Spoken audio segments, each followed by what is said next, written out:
인간의 그러한 죄와 욕망의 끝의 모습은 무엇일까요? 절제되지 않는 그러한 욕망, 절제되지 않는 그 죄의 모습이 만들어진 세상의 모습이 무엇일까요?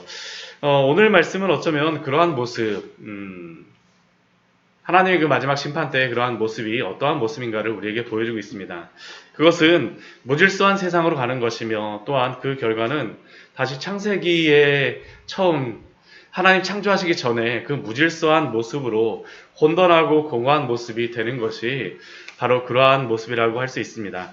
앞부분에서 우리가 13장에서 어제 말씀까지 해서 이스라엘을 중심으로 그 주변에 있었던 여러 나라들, 바벨론 동쪽부터 시작해서 서쪽에 있었던 두로까지 그 주변의 나라들에 대하여서 하나님께서 주시는 경고의 말씀들을 보았었는데요. 이 말씀들은 각 나라들에 대하여서 주셨던 그러한 그 경고의 말씀이었다를 하면, 오늘 말씀은 이 열방에 대한 그러한 그 나라들을 넘어서 온 세상과 민족을 향하여서 주시는 그 경고와 심판의 말씀이 바로 오늘 말씀입니다. 그래서 오늘 말씀은 이사야서에서 종말론이라고도 하고 심판에 대한 그런 말씀이라고도 말씀하는 그 말씀이 바로 오늘 말씀입니다. 1절 말씀을 보게 되면 하나님께서 이 땅을 향하여서 또한 마지막 때에 어떻게 하실 건지를 우리에게 보여주시죠. 여호와께서 땅을 공고하게 하시며 황폐하게 하시며 뒤집어 엎으시고 또한 그 주민을 흩어버리시리니, 땅을 다 공허하게 하시고 황폐하시고 그 지면의 표면을 이렇게 밭갈이 하는 것처럼 뒤집어 엎으시고 또 그 위에 사는 그런 모든 사람을 다 흩으시리라고 말씀하십니다. 그 주민을 흩으시리라고 말씀하시는데, 이것은 빈부귀천, 상하의 그러한 잘 사는 사람이건 못 사는 사람이건 높은 지위에 있는 사람이건 낮은 지위의 사람이건 모든 사람에게 그러한 것이 있을 것이다라고 2절 말씀에서 말씀하시죠. 백성과 제사장이 같고 종과 상전이 같고 여종과 여주인이 같고 사는 자와 파는 자가 같고 모든 자가 다 동일한 이러한 일을 당할 것이라는 겁니다. 이러한 것을 3절 말씀에서 반드시 임하겠다라고 하나님께서 말씀하시는데요. 땅이 온전히 공허하게 되며 온전히 황무하게 되리라. 지금 온전히 공허하고 온전히 황무한다라는 게 히브리어에서는 동일한 단어를 2번 반복함으로 말미암아 이걸 그 강조를 하는 건데, 온전하게 공허하게 되고 황무하게 됨으로 말미암아 하나님이 마지막 때에 이렇게 하시겠다라고 말씀하십니다. 왜 이러한 일들이 벌어질까요? 4절서부터 6절까지의 말씀에 보게 되면 왜 이러한 심판이 임하는지를 우리에게 그 이유를 하나님께서 말씀하여 주십니다. 5절 말씀에 이렇게 말씀하시죠. 땅이 또한 그 주민 아래에서 더럽게 되었으니, 주민 아래에서 더럽게 되었다라고 말하면 땅이 더러워, 땅이 황폐해지고 땅이 공허하게 되는 것은 그 땅 위에 사는 사람들이 그 땅을 더럽혔다라는 것입니다. 그리고 이것은 바로 죄가 세상에 들어왔을 때의 그 모습이지 않습니까? 우리가 이것을 창세기 3장 17절과 18절 말씀에서 보았었죠. 우리 같이 한번 찾아보도록 할까요? 우리 창세기 3장 17절과 18절의 말씀입니다.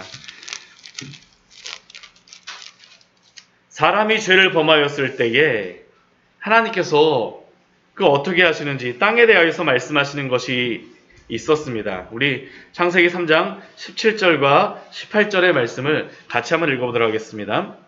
아담에게 이르시되 내가 내 아내의 말을 듣고 내가 내게 먹지 말라 한 나무의 열매를 먹었은즉 땅은 너로 말미암아 저주를 받고 너는 내 평생에 수고하여 그 소산을 먹으리라.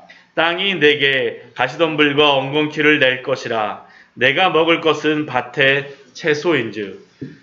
죄는 누가 범하였습니까?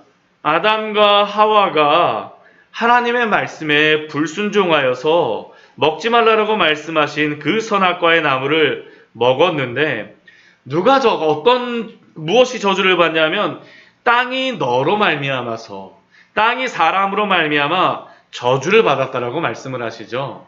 그리고 그래서 18절 말씀 보면 가시덤불과 엉겅퀴를 내는 일들이 있게 되어졌다라는 겁니다. 이게 바로 인간이 죄를 범하였을 때 있었던 일이 아닙니까?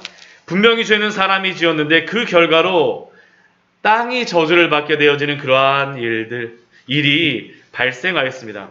그리고 이것은 아담과 하와의 때뿐만 아니라 지금도 이러한 일이 벌어진다라고 성경에서는 말씀하고 있습니다.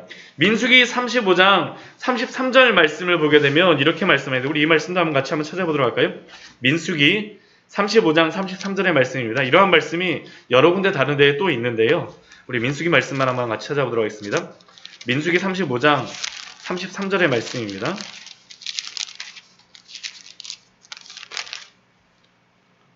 (35장 33절) 같이 읽도록 하겠습니다. 너희는 너희가 거주하는 땅을 더럽히지 말라.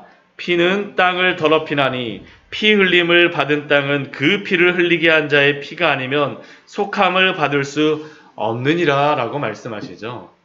지금 너희가 거주하는 땅을 더럽히지 말라라고 이스라엘 백성들에게 말씀하십니다. 그 위에 사는 사람들이 죄를 범하게 되면, 지금 이것은 살인에 대한 그런 말씀인데, 피를 흘리게 되면 그 땅이 더럽혀지고 저주를 받는다라는 것입니다.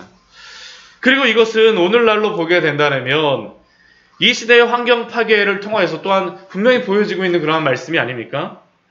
요즘 사람들은 맞지 않는 그러한 일기예보 때문에 참 많이 불평을 합니다. 기상청이 아니라 불화청이라고 이야기하나요? 이렇게까지 이야기를 하기도 하고, 맞지 않는 그러한 것들을 가지고 기상청의 그러한 일기예보에 대하여서 여러 가지 말을 하죠. 근데 이것이 기상청의 문제일까요? 저는 그렇지 않다라고 생각을 합니다. 이제는 더 이상 이전의 기상예보의 과거의 데이터가 무용지물이 되어졌기 때문이죠. 사람들이 환경을 파괴하고, 또 북극의 얼음이 다 녹고, 아마존의 나무도 다 벌목을 하고 훼손시킴으로 말미암아 지금 이러한 일기예보가 맞지 않는 것들이 벌어지고 있지 않습니까? 인간의 탐욕과 죄가 지구와 땅을 더럽히고 있으면 우리는 저는 일기예보를 통해서도 부인할 수 없는 사실이라고 생각을 합니다. 또한 성경도 그렇게 말씀하는 것이죠. 이러한 인간의 모습, 사람의 죄에 그러한 그 죄의 본성을 오늘 말씀을 보게 되면요, 사람이 그 땅을 더럽혔다라는데 그 더럽힌 사람의 죄에 대하여서 5절 뒤에 말씀해 보게 되면 그 죄가 무엇인지를 말씀하여 주고 있습니다. 세 가지를 말씀하고 있는데요. 그 24장 5절 말씀을 보게 되면 이는 그들이 율법을 범하며 율법을 어기며 영원한 언약을 깨뜨렸음이라고 말씀하고 있습니다. 율법을 범하였다라고 먼저 이야기하죠. 율법을 범하였다. 여기서 율법을 범하였다라고 말씀하는 이 범한다라는 의미는요, 율법을 넘어간다라는 의미입니다. 그냥 무시하는 것이에요. 우리가 신호등이 있는데, 빨간 신호등인데 그냥 지나가는 것처럼 하나님의 그 말씀에 대하여서 본체 만취하면서 그냥 지나가 버리는 것이죠. 그냥 어겨버리는 것입니다. 이게 바로 첫 번째 죄의 모습입니다. 이게 바로 첫 번째 사람이었던 그 아담과 하와가 범하였던 그러한 죄의 모습이 아닙니까? 나의 자유를 침범당하지 않기 위해서 하나님의 질서를 넘어가는 것입니다. 선악과는 하나님의 형상대로 창조한 사람, 하나님 앞에서 피조물인 사람이 하나님과 사람의 그러한 차이를 분명히 하나님께서 인식시키기 위해서 주신 넘지 말아야 할 선이고 질서였었는데, 그러나 사람은 그 질서를 넘어서서 선악과를 따먹지 않습니까? 하나님과 같이 되고자 한 것이죠. 그리고 이후에 사람의 모습은 자기 소견에 옳은 대로 하나님의 율법을 본체만치 하고 그냥 넘어가는 것이죠. 율법을 범하는 것입니다. 이게 죄의 모습이고요. 두 번째 인간이 범하는 그러한 죄의 모습을 오늘 말씀에서 무엇이라고 말씀하냐면 율법을 어긴다라고 말씀하고 있습니다. 이 어긴다라는 말씀은 뚫고 지나가다, 그냥 변경하다는 의미입니다. 앞에 것은 본체 만체하였다라고 하면요, 그냥 무시하고 넘어갔다라고 하면 이 두 번째 것은 아예 그냥 내 마음에 따라서 하나님의 그러한 율법과 말씀을 변경시켜버리는 것입니다. 변경시켜버려요. 그냥 죄가 단순히 하나님의 질서를 무시하는 것을 넘어서는 그러한 적극적인 죄의 모습이 바로 이 율법을 어기는 것입니다. 이 시대의 동성애의 모습이 바로 그것이 아닙니까? 우리가 로마서 1장 26절과 27절 말씀을 보게 되면 분명히 이것에 대하여서 말씀하고 계시죠. 율법, 우리 로마서 말씀 같이 한번 찾아볼까요? 이 동성애에 대하여서 하나님께서 왜 그렇게 말씀하시는지 사도 바울을 통하여서 우리에게 이렇게 말씀하지 않습니까? 죄의 모습입니다. 하나님의 그러한 질서를 바꿔버리고 없애버리는 것이죠. 우리 26절과 27절 우리 말씀 같이 한번 로마서 1장 26절과 27절 말씀 같이 한번 읽어보도록 하겠습니다.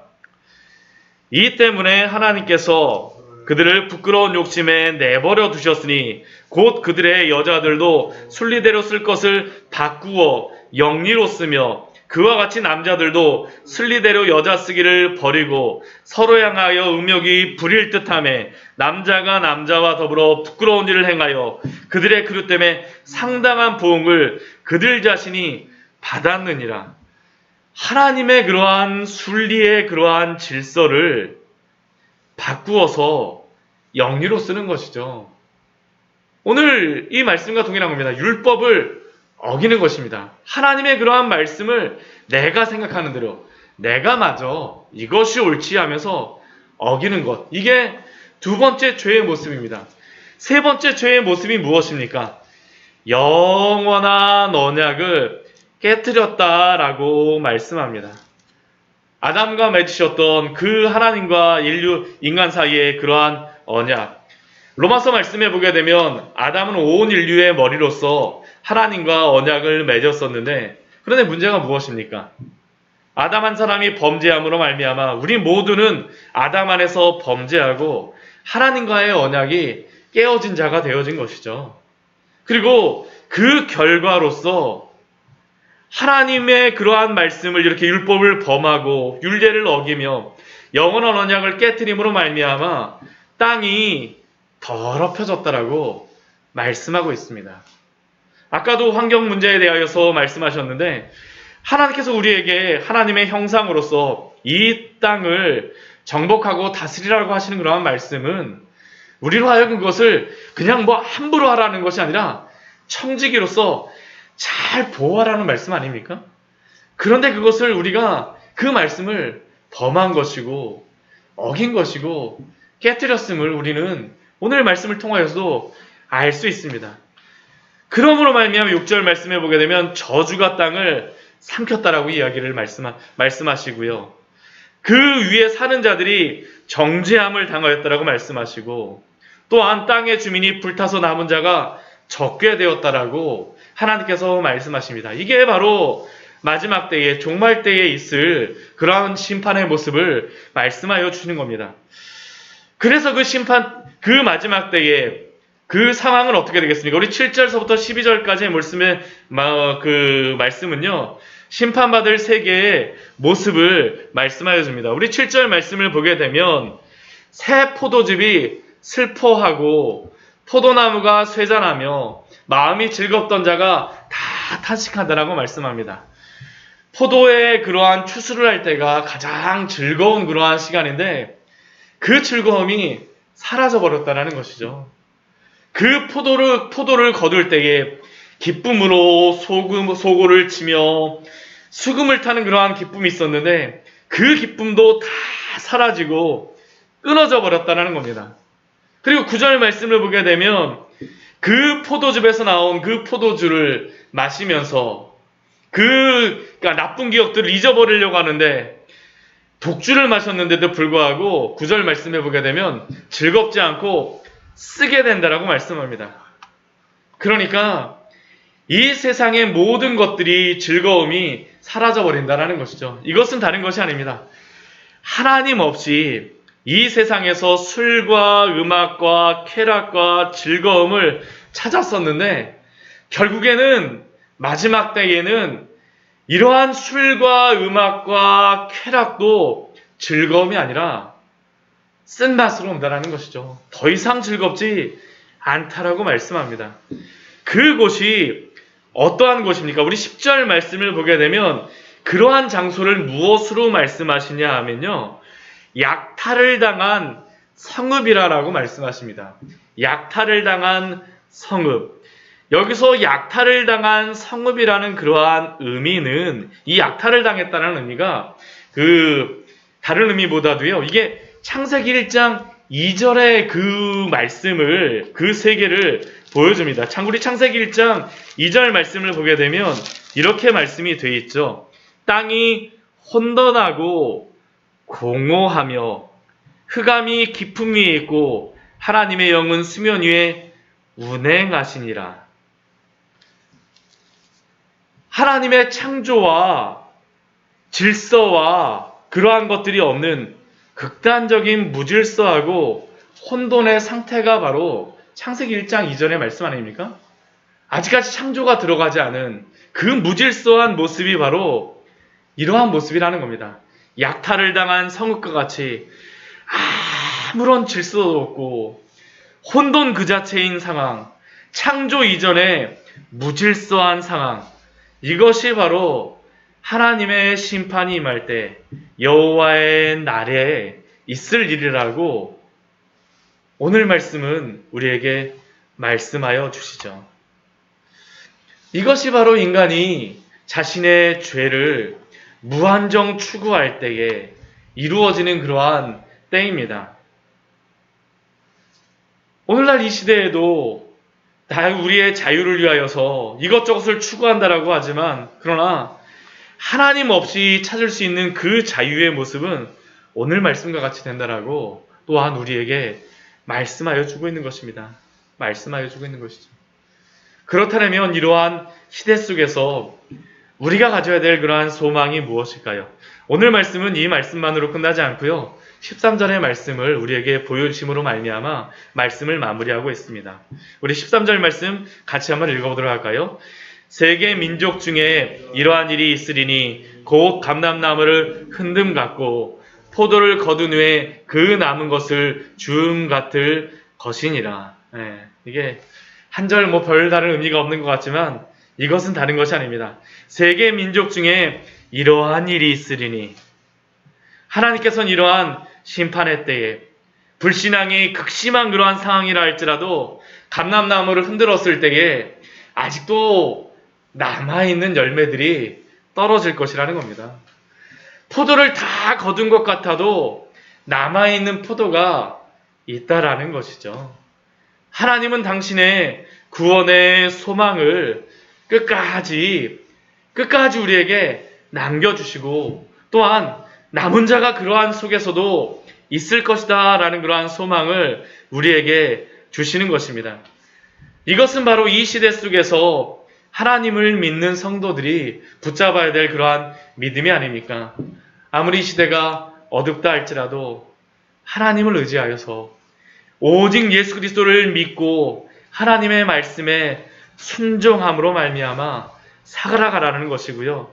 이러한 죄악이 관영한 그러한 모습, 모든 사람이 다 율법을 범하며 어기며 언약을 깨뜨리는 것 같은 속에서도 하나님께서는 오늘도 그러한 남은 자들을 지키시고 또한 붙잡아 주시는 그러한 은혜가 있다라는 겁니다. 바로 오늘 우리가 그러한 자로서 살아가라라고 우리에게 말씀하여 주시는 줄 믿습니다.